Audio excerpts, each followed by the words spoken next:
Our Dr Alex has kept us regularly updated on the realities of working on the NHS frontline during this pandemic. Yesterday, well, he received his vaccine.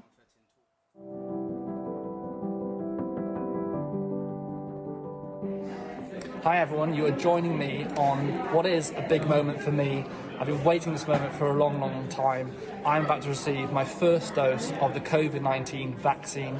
It has been something we've all been waiting for. It is our possible exit strategy from this pandemic, and I've been just waiting for this moment. I'm joined by Chris, one of the pharmacists at the hospital, who's kindly going to give me my first dose of the vaccine. Basically, I've just done the consent procedure, and I've just been consented. We've gone through my past medical history, any risk factors. Everything's fine, everything's safe. I'm ready to go, ready to have the vaccine. We have it all drawn up here. You ready to go with it? Yeah. Let's do it, shall we? Of course, I'm ready. And it's been a busy day in recess. I've just run out of recess actually to come and have this done. I'm going to try and show you guys. Yeah. So it's an injection just into the upper arm. Takes a few seconds to be done. Very, very quick indeed. Just a sharp scratch really, and that's it. That tiny little bit of blood, and that is all it is. And I've had my first dose of the COVID-19 vaccine. Thank you, Chris. Thank you. I can't believe it. So guys, I've got my little plaster on there, and I also have my little sticker as well to say that I've had the vaccine. What a moment, I'm absolutely chuffed. I'm going to go and sit down for 15 minutes just to make sure I have no adverse reactions or anything, and then it's back to work. Well, Dr Alex joins me now. Great to see you. Thank you for sharing that with us, because it just showed how simple, how easy it was. And then you just sit for 15 minutes and you're absolutely fine, and then you're away back to work. Absolutely. Good morning, Lorraine. Yeah, it was such an incredible moment. Actually, I had that injection yesterday. It's so quick and easy. You know, you go through a quick process of questions to check that you haven't got any allergies, that you're safe to have the vaccine. As you can see, the injection takes just a few moments, and then it's sit down for 15 minutes. Have a quick break, and then, well, back to work for me. So, yeah, what a moment, really. It is that light at the end of the tunnel in a way, isn't it? And as you've heard from Dr Harrison and Dr Hilary earlier, the vaccine is so important. It's a big part of how we're going to get out of this, kind of a situation. And, yeah, an incredible moment, definitely. No, it's actually very emotional, to be honest. I bet people, when they have it, it can be quite tearful, because it's a huge, massive thing, and something that we should be celebrating our amazing scientists and all of those volunteers. It's just wonderful, and it gives us hope. It gives us hope. We've just got to get it rolled out now, haven't we, Alex? Got to get it to as many people as we possibly can. As Dr Hilary was saying just earlier, I think we've got to do everything we can to roll this out. If it means doing it at night time, the desire is out there. People want the vaccine. Pharmacists are gearing up. GP practices are desperate to roll it out. So I think we've got to do everything we can to get as many people injected as quickly as we can. Because at the end of the day, that is how we're going to get out of this. And that is how we're going to get back to normality that we all crave for and we all want. For sure. Now, one thing about you is you're an incredibly positive man. You've had a very tough year. All of us have had a tough year, but particularly hard for your family, because obviously with the death of your wee brother. But you are encouraging people to keep a positive mindset this year. If we can do anything, in this new year, because we all want to sort of, it's a new chapter and all of that. It's all about staying positive, and you do that. I mean, that's what you do. You set yourself a goal. You find some focus.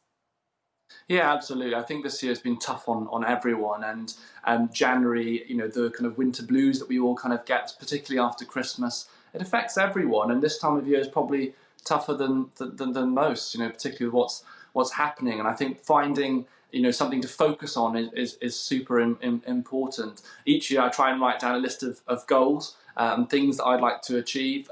One of which actually this year has been I wanted to learn to play chess, and you can actually see my chessboard behind me. Yeah. Unfortunately, given lockdown, I can't play chess with anyone, but I've found ways to improvise. So I've got a friend who promised he's going to help me and teach me to get better. So we use the app on our phones and we just play remotely. So the first thing I would say is write a list of things that you enjoy or you want to do, things to focus on to give you that real purpose, and find a way to make them work, and I think people find that element of focus gives them, reward. It makes you feel good, and if possible as well, try and involve other people, like playing chess. With my friend, for example, it's a way that we can communicate and we can feel together. The other thing I would say as well is that trying to make the goals, you know, achievable in this time isn't easy, but doing things like simple little things that kind of make you feel good is so worthwhile. So do try and make that little list. Maybe we should play chess sometime, Lorraine. I'm not very good, but I would love to. No, I think that's a great idea. And it is something, absolutely, it's one of those games you can completely play remotely, because people do that all the time. It's a great idea. And just as well, I mean, it's really difficult just now to meet people, obviously, unless they're in your little bubble. But it's important to sort of engage with people. I felt as if I'd seen a lot of people over New Year and Christmas because I'd been doing Zoom chats. So I felt as if there was that connection, you know, with my family in Scotland and my friend in Spain. It was good to talk to them. Yeah, absolutely. Finding a way to connect with people is so important. I think one of the things my mum's done, for example, is that she hasn't done knitting for many years. She loved to knit as a child, and she wanted something to focus on this time. She started knitting. And you can see a photo there of my mum sat there with a lot of wool there.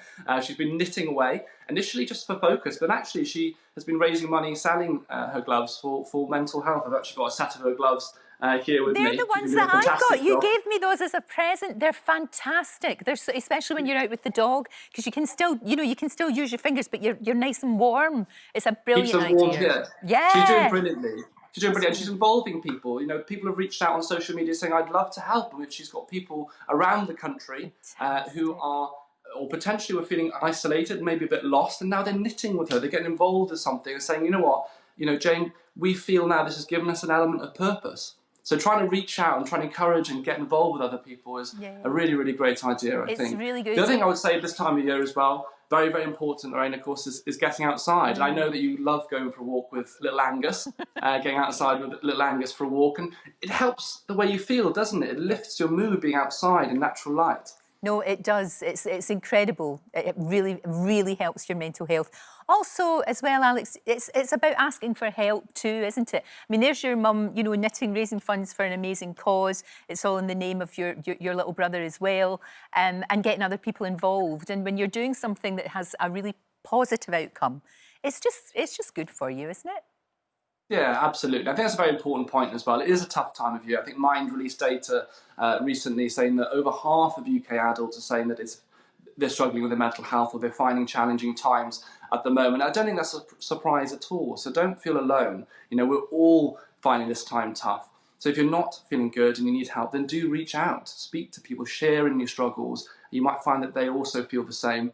You know, your GP is always there as well to support you. Don't forget organisations, fantastic organisations like the Samaritans you can reach out to 24 hours a day. It's okay not to be okay. It really is. Wise, wise words. So good to talk to you. It really is. We'll talk to you real soon. I'm glad you got your jab. That's great, because obviously it's people like you that we want to, first of all, and then we'll all just wait our turn. But we'll get there. I think it's a positive light at the end of the tunnel. And I know we're going to be back, Lorraine, next week talking more about Wellness Wednesday. So hopefully we can lift people's spirits when we get through this 1 week at a time. You betcha. Baby steps. Thank you, my love. Thank you so much. Don't forget, you can watch full episodes of Lorraine on the ITV Hub and all the best clips, compilations and playlists right here on our channel. Just subscribe now and you'll never miss an upload. Click here to watch another video similar to this one, or click here to head to our channel's homepage to explore all of our exciting videos.